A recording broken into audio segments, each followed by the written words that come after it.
जय हिंद दोस्तों, आप सभी को एम लक्ष्मीकांत सीरीज में स्वागत है। तो आज हम लोग कौन सा यानी भाग 5 को हम लोग संविधान को देखेंगे। बेहतरीन कॉन्सेप्ट की राष्ट्रपति का निर्वाचन किस आधार पर भाग 5 के अनुसार से हम लोग देखेंगे।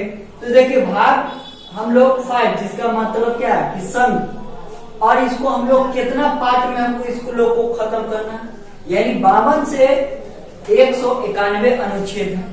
तो देखिए कि कार्यपालिका, फिर संसद, फिर राष्ट्रपति का अध्यादेश और फिर संघ का न्यायपालिका कहां तक का अनुच्छेद है, और CAG कैग मतलब यहाँ पर 48 से लेकर 51 तक।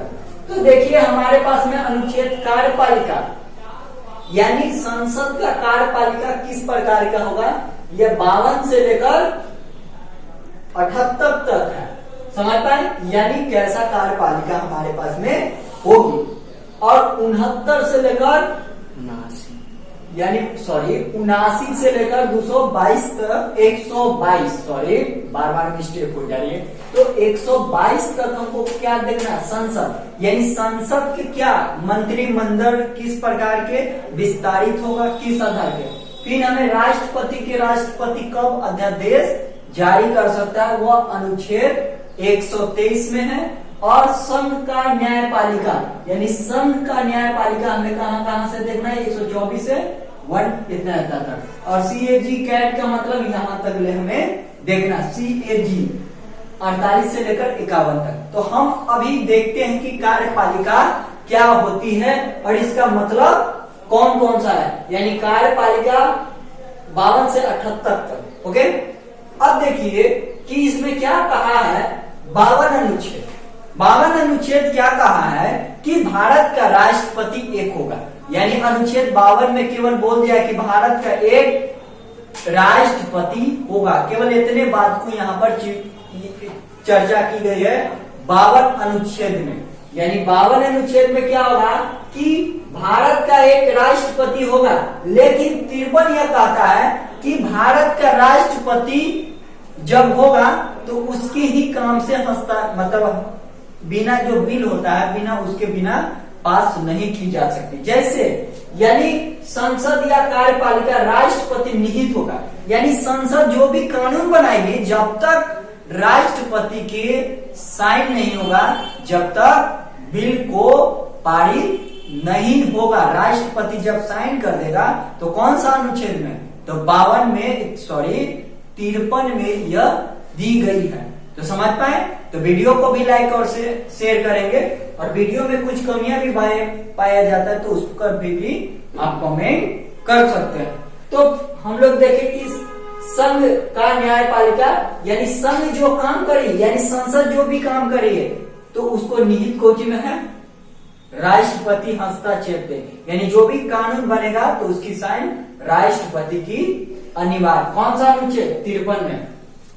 अब देखते हैं कि 54 अनुच्छेद क्या करता है कि राष्ट्रपति के चुनाव कौन करेगा, यानी निर्वाचन कैसे होगा। हमारा अप्रत्यक्ष की प्रत्यक्ष लोकतंत्र है, तो राष्ट्रपति अप्रत्यक्ष होता है। अब कैसे होता है, हम तो उसको जनता सीधे नहीं चुनते, यानी जनता से द्वारा MP जो होता है, जो सांसद होता है, वही क्या होता है, चुनाव करवाते हैं। तो देखिए 54 में क्या है कि राष्ट्रपति यानी 54 निर्वाचन कौन कौन उसकी शामिल हो सकती, यानी वोटिंग कौन कौन दे सकती है। तो पहला बात है कि एक होता है लोकसभा, एक होता है राज्यसभा। ये दोनों मनमोनित नहीं होनी चाहिए, यानी जो भी निर्वाचन सदस्य है उसको राष्ट्रपति निर्वाचन में यानी वोट देने का अधिकार है, लेकिन मनमोनित नहीं, यानी सरकार जिसको मनमोनित करके बनाए उसको वोट राष्ट्रपति के अधिकार नहीं है। यानी समझिए कि लोकसभा यानी राज्यसभा ये दोनों को अधिकार है कि जब इसका निर्वाचन हो, किसका, राष्ट्रपति के, तो कौन वोटिंग दे सकता है, लोकसभा, राज्यसभा। लेकिन इसमें क्या है, निर्वाचन मनमोनित मनोनीत नहीं होना चाहिए। समझ में?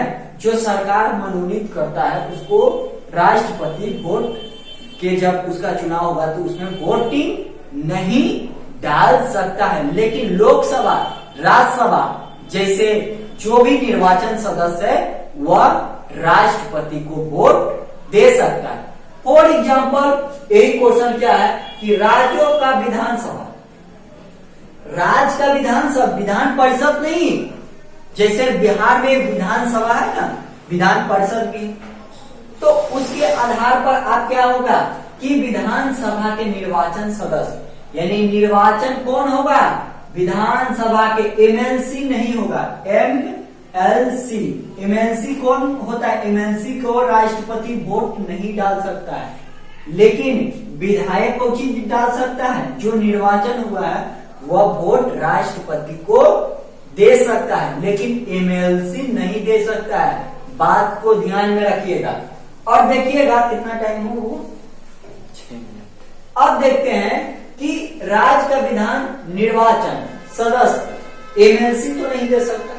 अब देखिए कि दिल्ली और पुदुचेरी, दिल्ली और पुदुचेरी में यह 70वां संविधान अमेंडमेंट करवाया गया और उसमें क्या कहा गया कि दिल्ली और पुदुचेरी, समझ पाए, ये भी कुछ होगा, राष्ट्रपति के निर्वाचन में भाग ले सकता है।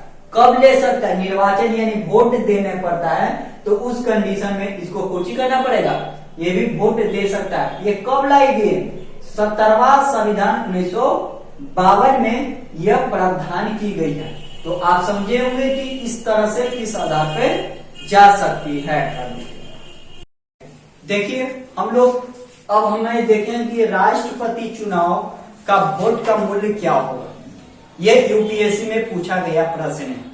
अब देखिए कि हमारे पास में क्या है कि निर्वाचन अनुच्छेद 55 क्या कहती है, यानी 55 रिक्ति स्थान, यानी पद को भरते समय यानी वोट का मूल्य क्या होगा, यानी रिक्ति समय। देख रहे हैं ना, ये वेयर एक्ट मंगवा लीजिएगा, देख लीजिए, ये मंगवा लीजिएगा, पढ़िएगा, इसी से आपका क्वेश्चन समझ में आएगा। ये संविधान का मूल स्ट्रक्चर है। तो देखिए ये 55 है ना, ये कुछ विभिन्न अपमान, यानी कहने का मतलब है क्या कि सभी समान प्रतिनिधि यानी सभी राज्य के प्रतिनिधि को क्या करना है, यानी वोट देने के अधिकार, यानी राज्य में अलग अलग। अब एक विधायक की वोट का मूल्य निकालेंगे, बिहार में कि एक विधायक का मूल्य का वोट कितना होगा, फिर एमपी के निकालेंगे और इसी टाइप पे इसको देखेंगे। अगर वीडियो अच्छा लगे तो लाइक शेयर नहीं करिएगा, भूलिएगा। ओके, तो देखिए हमारे पास में संविधान के अनुच्छेद 55 में राष्ट्रपति रिक्ति यानी सभी राज्यों को समान प्रतिनिधि यानी एमपी यानी एक एमएलए होगा। एमएलए का मतलब विधायक, समझ पाए, यानी विधायक का वोट का मान कितना होगा, यानी एक एमएलए का वोट का मान कितना होगा, यानी एक एमएलए का वोट का मूल्य कितना होगा।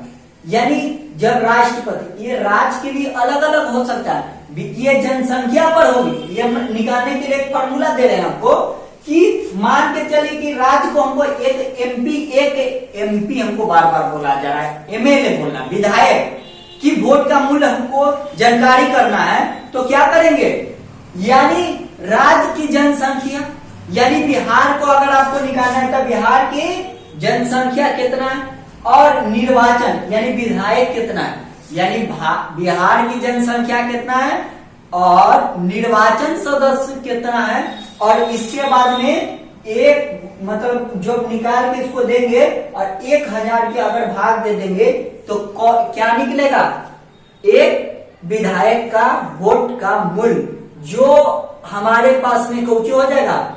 संसद में राष्ट्रपति जब चुनाव होगा तो उसमें वोट का काउंटिंग होगा कि एक एमएलए का वोट का मूल्य कितना होता है। तो समझ पाए, यानी अगर ये मान के चलिए एमएलए का वोट राज्य में अलग अलग होगा क्योंकि जनसंख्या के में सबसे ज्यादा उत्तर प्रदेश में होगा, है ना, योगी सरकार वहीं के है ना। तो सबसे ज्यादा एमएलए की संख्या कहां पर में वोट की ज्यादा परसेंटेज हो जाएगा, कहां पर, उत्तर प्रदेश में। आप एको कमेंट में हमें बताएंगे कि बिहार में एक एमएलए का वोट का मान कितना होता है, आप हमें कमेंट में बताएंगे। अब देखिए एक एमएलए का वोट का मतलब क्या हुआ कि इसको फॉर्मूला है कि राज्य की जनसंख्या और निर्वाचन एमएलए की संख्या इंटू 1000 से भाग देंगे तो कुछ होगा, एक एमएलए का वोट का मान निकलेगा। तो समझ गए, एक एमपी का वोट का मान निकालना है। एमपी का मतलब सांसद, सांसद कौन, यानी लोकसभा और राज्यसभा जो प्रतिनिधि निर्वाचन हुए हैं उनको कोची करना है, यानी मनोनीत नहीं। तो हमारे पास में क्या है कि एक एमपी का वोट को मूल्य का मतलब कैसे होगा, यानी संसद, संसद। तो सारे राज्य के एमएलए यानी सारे 28 राज्य के मतलब कितना है उसको जोड़ेंगे और लोकसभा और राज्यसभा को जोड़ के इसको भागा दे देंगे तो ये क्या बन जाएगा, ये आपका एक एमपी का वोट निकलेगा। ये क्वेश्चन यूपीएससी में पूछा जा चुका है कि एक एमपी के सारे राज्य के माने सारे राज्य एक एमपी के निकालने के लिए क्या होगा कि सारे राज्य का चाहिए, सारे राज्य के कोची होगा, मान के चले कि बिहार में इतना है, पश्चिम बंगाल में इतना, जोड़ के लोकसभा और राज्यसभा में जितना सीट है उसको कोची कर देंगे, भाग देंगे तो कोची हो जाएगा, एक एमपी का वोट निकलेगा। लेकिन वही अगर एमएलए का तो राज्य की जनसंख्या और क्या होगा, निर्वाचन सदस्यों की संख्या को ऊपर भाग दे देंगे और भाग कितना में, ये दोनों के भाग देके 1000 से आएगा, जो संख्या में भाग दीजिएगा वह एक विधायक के वोट का मूल्य निकलेगा, जो राष्ट्रपति चुनाव में बहुत बड़ी योगदान होती है। टाइम कितना होगा, तो इस आधार पर आप लोग समझे होंगे कि किस आधार पर। अब हम थोड़ा सा वेयर एक्ट को भी थोड़ा सा देख लेते हैं कि इसमें क्या चीज दिया है। 55 है ना अनुच्छेद, यानी रीति जहां पर राष्ट्रपति निर्वाचन प्रतिनिधि में एकरूपता होगा, यानी सभी को कोची होगा, राष्ट्रपति चुनाव कौन कौन कर सकता है, लोकसभा राज्यसभा के निर्वाचन सदस्य, लेकिन मनोनीत नहीं। फिर वही बात कहां पर में है, विधानसभा, विधान परिषद नहीं, विधानसभा के निर्वाचन सदस्य। और देखिए इसमें क्या है कि इसमें क्या कहा गया है कि राज्य के आपस में एकरूपता, समग्र राज्यों को संतुलन में संसद का विधायक प्रत्येक निर्वाचन में मतों देना होगा और हकदार होगा, निम्नलिखित इसका अवधारणा है। सेकंड, किसी भी राज्य में यानी किसी भी राज्य के विधानसभा में प्रत्येक निर्वाचन सदस्य मत का जितना 1000 होगा उतना से भाग देंगे। जो चीज पढ़ाए तो वही तो इसमें है। और राज्य में जनसंख्या के विधानसभा के निर्वाचन कुल में भाग देंगे तो कुछ हो जाएगा, निकल जाएगा, जो अभी हम आपको पढ़ाए हैं। ये क्वेश्चन था, तो आप समझ गए कि इस आधार पर, किस आधार पर इसको पूछा जा सकता है। तो एम लक्ष्मीकांत आज हम लोग 51 से लेकर 55 तक ले देखेंगे। अब अगले वीडियो में हम लोग देखेंगे कि इसका कैसे। तो हम समझ गए कि पार्ट 1 में राष्ट्रपति के निर्वाचन किस आधार पर और इसकी संवैधानिक उपचार क्या है और इसकी वोट कौन कौन दे सकती है। अगर वीडियो अच्छा लगे ना तो लाइक और शेयर करें। जय हिंद।